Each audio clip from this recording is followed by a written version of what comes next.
வணக்கம் மக்களே. மாவிலைகள் மாதிரி தோற்றமுடைய இலைகளை கொண்ட இந்த மரத்தில் ஒரு சிவப்பு கலரில் ஒரு பழம் பழுக்கும். அந்த பழத்துக்கு நாங்கள் ராமர் பழம்னு சொல்லுவோம். சீத்தாப்பழம் நமக்கு நல்லா பச்சை கலரில் கிடைக்கும். ஆனால் ராமர் பழம் எப்போவுமே நல்லா சிவப்பு கலரில் கிடைக்குங்க. இது பிஞ்சா அது வளரும் போது காய் விடும்போது எல்லாமே பச்சை கலரில் தான் இருக்கும். ஆனால் நல்லா பழுத்த பிறகு பார்த்தீங்க அப்படின்னாக்கா நல்ல டார்க் சிவப்பாக வந்துடும். இதோட சுவை நமக்கு சீத்தாப்பழத்தோட சுவை தான் இருக்கும். அதே சமயத்தில் பார்த்தோன்னா கொஞ்சம் ஸ்வீட் கம்மியாக இருக்கிற மாதிரி இருக்கும். ஆனால் ரொம்ப நல்ல டேஸ்ட்டாக இருக்கும். இந்த பழத்துக்கு நீங்கள் என்ன பெயர் சொல்வீங்கிறத கமெண்ட்டில் சொல்லுங்கள். இந்த பழத்தோட காம்பு பகுதியை உடச்சி நம்மளால் எடுக்க முடியும். இருந்தாலும் நான் கட் பண்ணி எடுக்கலான்னு சொல்லிட்டு கட் பண்ணேன். என்னுடைய காம்பு பகுதிகள் ரொம்ப பெருசாக இருக்கும். இந்த பழத்தை தாங்கி நிற்கிற அளவுக்கு இருக்கும். இந்த ஒரு பழம் மட்டுமே நமக்கு கிட்டத்தட்ட 1/2 kgக்கு மேலேயே இருந்தது எனக்கு.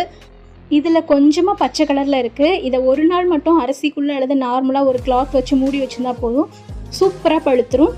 தேங்க்யூ ஃபார் வாட்சிங்.